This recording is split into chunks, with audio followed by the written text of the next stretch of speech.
Well, I'm very excited today to have with me Dave Gibbons. How are you, Dave? Fantastic.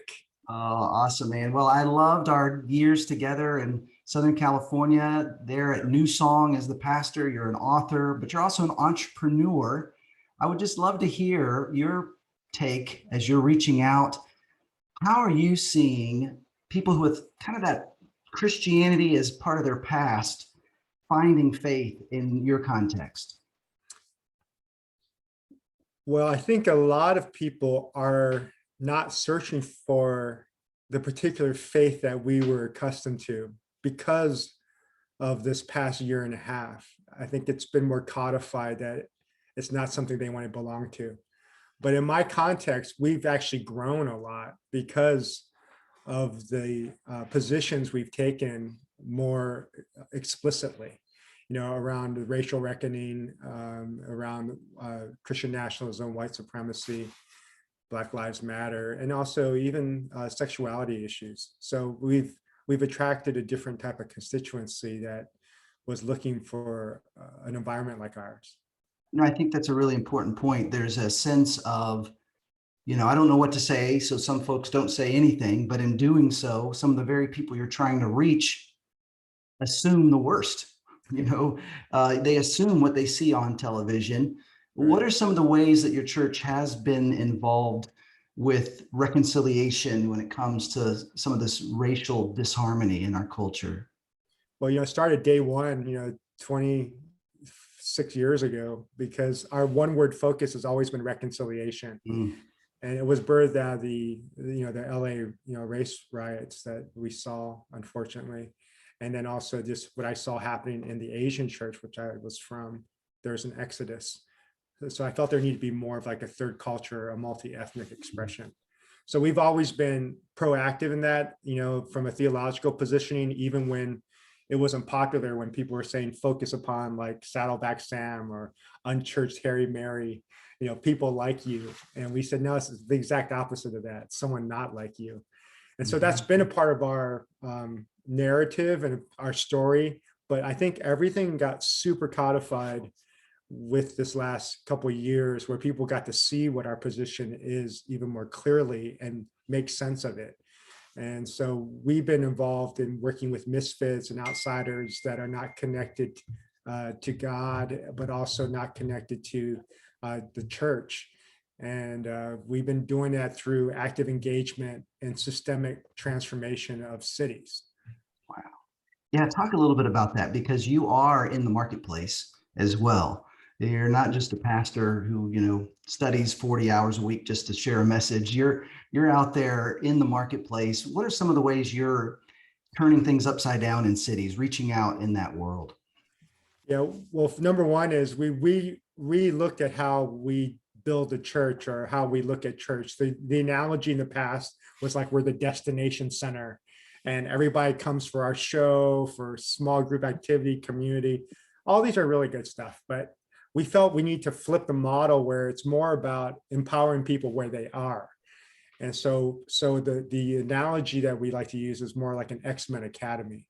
Our focus is to be more like a university or grad school, customized boutique educational center, where we're equipping people not to stay in our vertical, but to release people into engagement in the public spheres and also in their private world.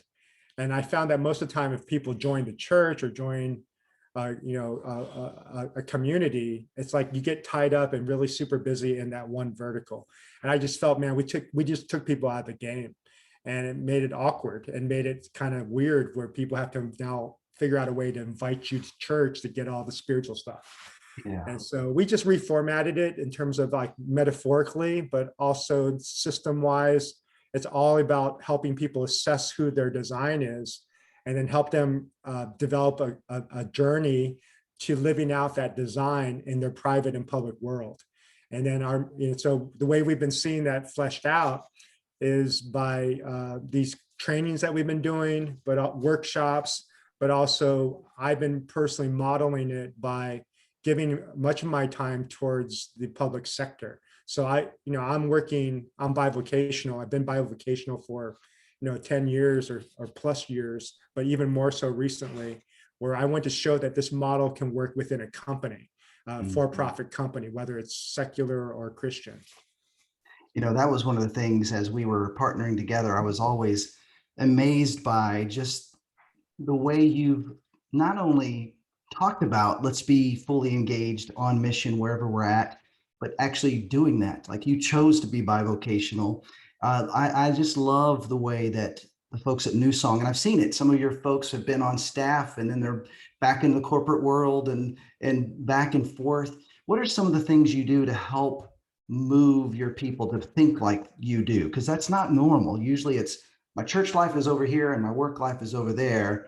But I think this is something really important in this post-Christian world, is people living out their faith everywhere they are. How have you helped facilitate that? Well, I think what helps a lot is, something that we don't maybe even impose. It's pain. Pain's the number one driver of change.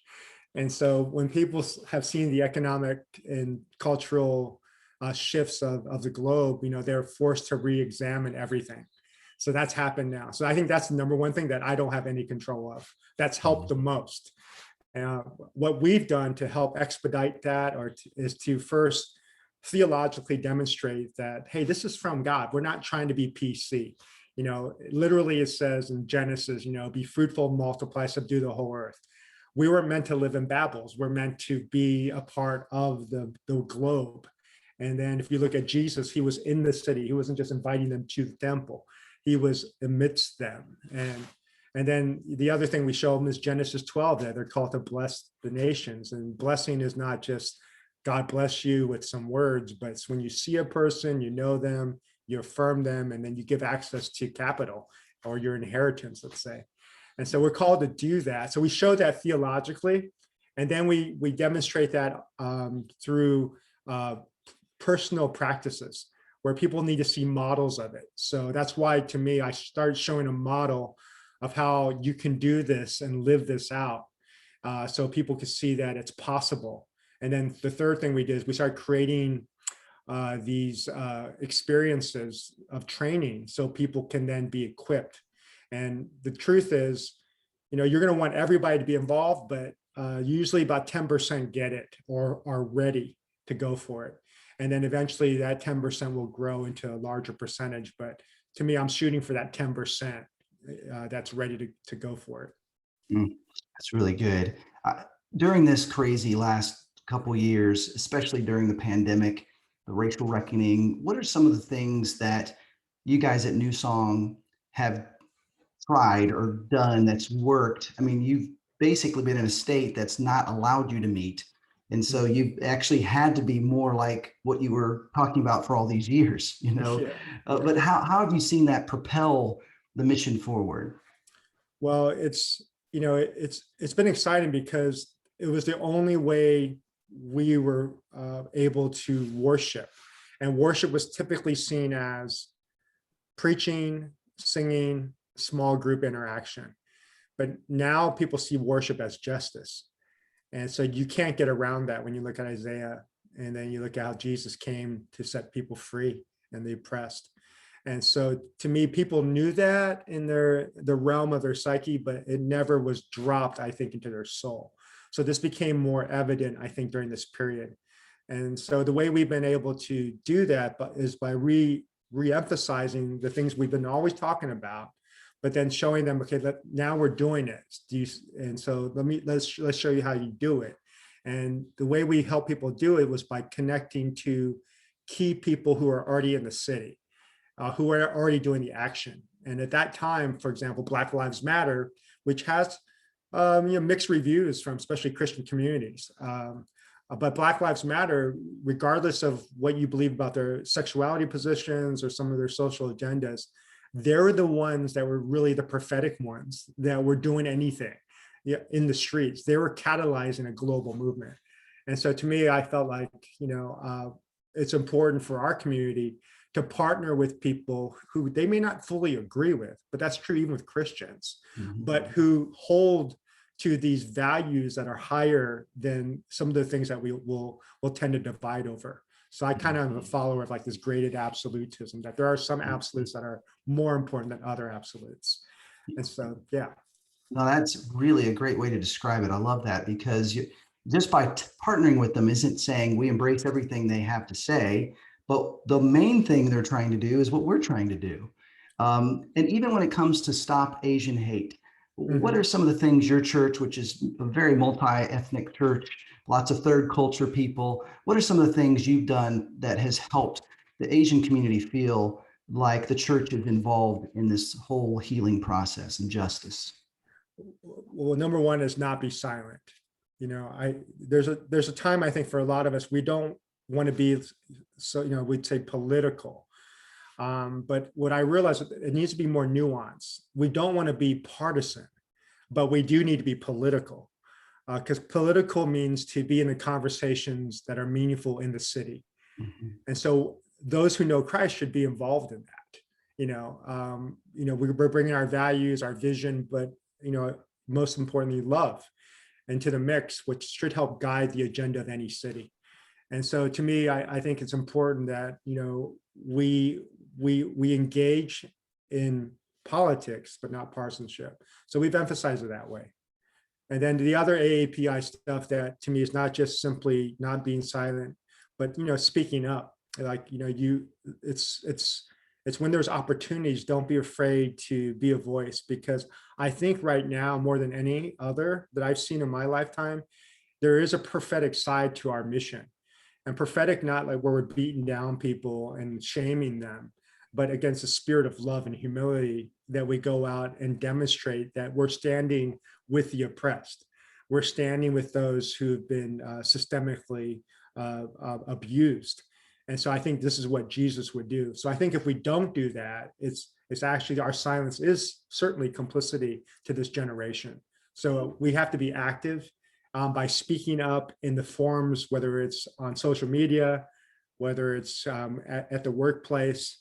And then the other thing is, I would say, be sure to be informed and to read. One thing I tell people is you should watch the PBS special that's on Asian American history. It's like 6-part series. This watch that. You'll find out things you never knew about. That Mhm. Asians, because the Asians typically don't talk about stuff. So study the history. And then the fourth thing I would say is get involved with these Asian communities, specifically the leaders who are fighting on the front lines. And so there's like Stop Asian Hate, and there's other groups that are within your city that you can partner with. Like in our city, there's an organization called CLUE. It's a clergy and laity that's unified for empowerment. And they're very active, and I think they're national. So there's all these groups that you don't have to feel like you have to do everything, but you're partnering with people who are already doing it. You're listening and learning mostly. And then when necessary, you speak and you act. That's really good. Dave, if people want to read some of the books you've written or keep up with what you're doing, what's the best way to find you online? Instagram at Dave K. Gibbons, Gibbons. And then, they can go to my website, davegibbons.org or 3culture.com, and they can find out the stuff that we're doing. The most recent book I've written is called Small Cloud Rising. I got 2 more books hopefully coming out in the next year and a half. One on spiritual intelligence, and other is a memoir on my life. It's like I'm going to call it, I think, Yellow, or The Shape of My Eyes. I love it. I can't wait to read the new book, the ones that are to come. Thank you for investing in us from all over, and just keep doing the great work you're doing, Dave. Really grateful for you. Love it, man. Good being with you, Eric.